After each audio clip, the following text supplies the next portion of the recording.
Hello नमस्ते सबैजनामा तपाईहरुलाई मेरो च्यानलमा स्वागत छ। आउनुस् शेयर बजार सम्बन्धी कुरा गरौँ। आज साताको पहिलो कारोबारको दिन 10.37 अङ्कले नेप्से बढेर 2094.46 को बिन्दुमा गएर बसेको छ र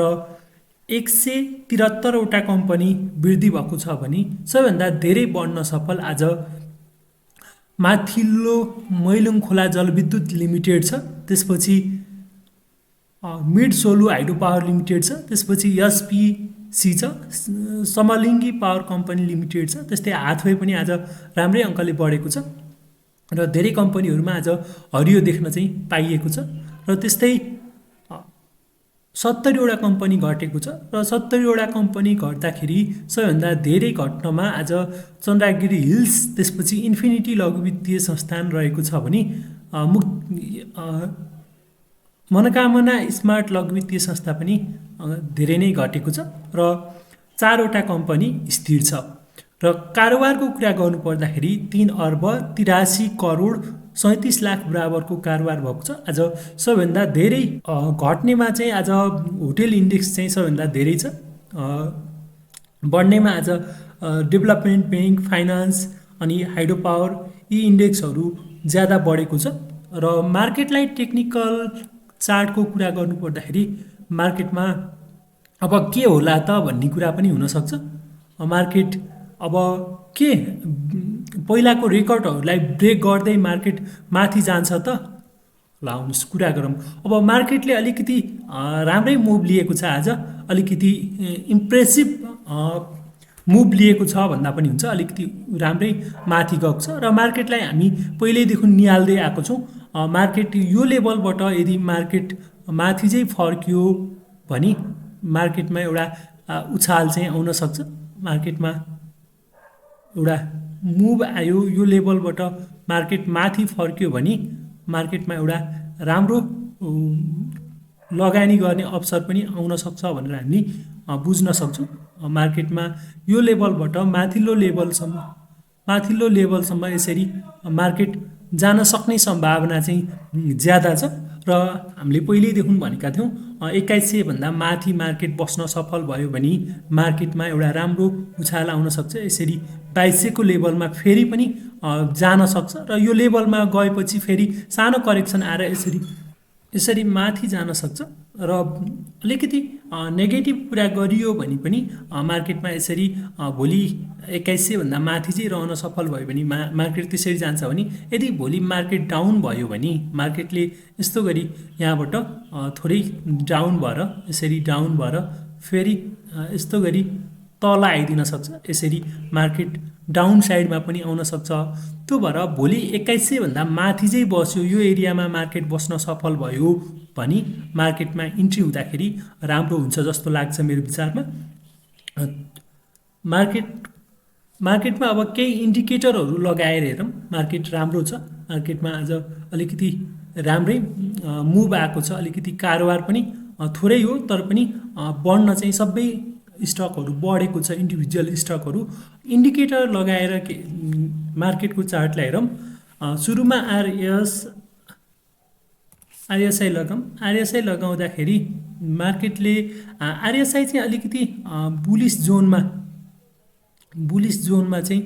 गएको छ भनेर पनि भन्दा हुन्छ। अलिकति बुलिस जोनतर्फ चाहिँ फर्केको छ मार्केट।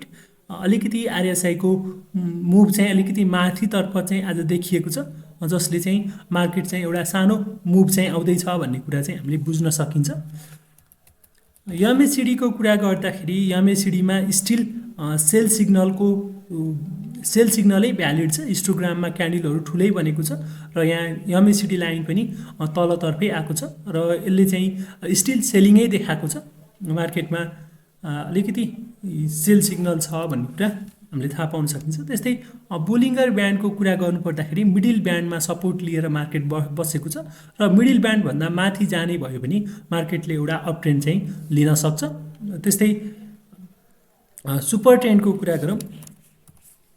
सुपर ट्रेन्डको कुरा गर्दाखेरि सुपर ट्रेन्डमा पनि अलिकति पाइ सिग्नलै देखाएको छ र मार्केट राम्रै राम्रै कन्डिसनमा छ र हामीले के बुझ्न सक्छौँ भन्दाखेरि इन्डिकेटरहरू लगाएर इन्डिकेटरले पनि अलिकति माथि जान सक्छ भनेर भनिराखेको छ र त्यस्तै इचिमोको क्लाउड छ इचिमोको क्लाउडमा अब यो यदि मार्केट अब भोलि पर्सिको बजारले चाहिँ देखाउँछ यदि मार्केट माथि चाहिँ जाने भयो भने यहीँबाट माथि जान सक्छ यहाँबाट पनि अलिकति तल आउने जस्तो भयो भने मार्केट यहाँबाट यो क्लाउडभन्दा मुनि पनि आउने सम्भावना चाहिँ हुनसक्छ त्यसले चाहिँ अलिकति मार्केटमा जोखिम चाहिँ निम्त्याउँछ भनेर चाहिँ हामी बुझ्न सकिन्छ आउनुहोस् अब केही स्टकहरूको बारेमा चाहिँ जानकारी लिइहालौँ आज सबैभन्दा धेरै घटेको चन्द्रगिरी हिल्स छ चन्द्रगिरी हिल्समा पनि अलिकति ज्यादा सेलिङ आएको छ चन्द्रगिरीमा चाहिँ अलिकति सेलिङ आएको थियो हामीले जे भनेका थियौँ त्यस्तै भएको छ यसरी यो माथि बढ्न सक्छ त्यस पश्चात घट्न सक्छ सावधान रहनु होला भनेर भनेका थियौँ त्यस्तै भएको छ यसमा चाहिँ अलिकति सावधानै रहनु होला अलिकति सेयर बजार भनेको अलिकति जोखिमको क्षेत्र हो त्यो भएर तपाईँहरू चाहिँ एकदमै सतर्क भएर आफ्नो सो अध्ययनले बुझेर मात्र चाहिँ सेयर कारोबार गर्नुहोला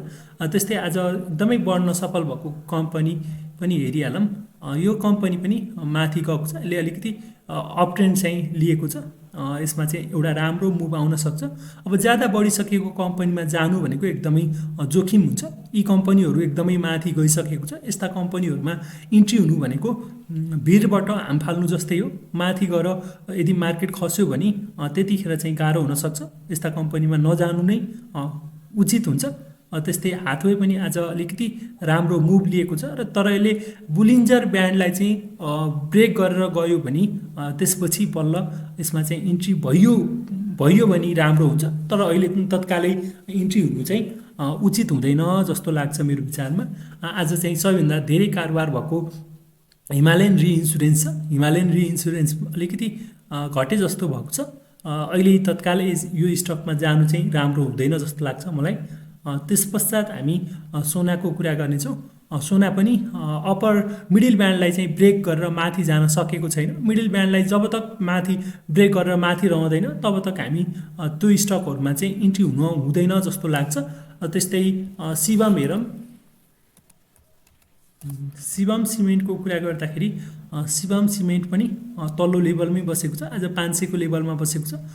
आइहाल्यो भने यो 480-90 को लाइनमा आउन सक्छ यसमा चाहिँ अलिकति विचार गर्नु होला लगानी गर्न चाहिँ तपाईहरुले आफ्नो विचारले चाहिँ लगानी गर्नु होला अलिकति 480 को लेभल चाहिँ हेर्नुभयो भने राम्रो हुन सक्छ त्यस्तै जीसीआईएल घोराई सिमेन्ट इन्डस्ट्रीलाई पनि हेरिहालौँ घोराई पनि अलिकति तल्लो लेभलमै छ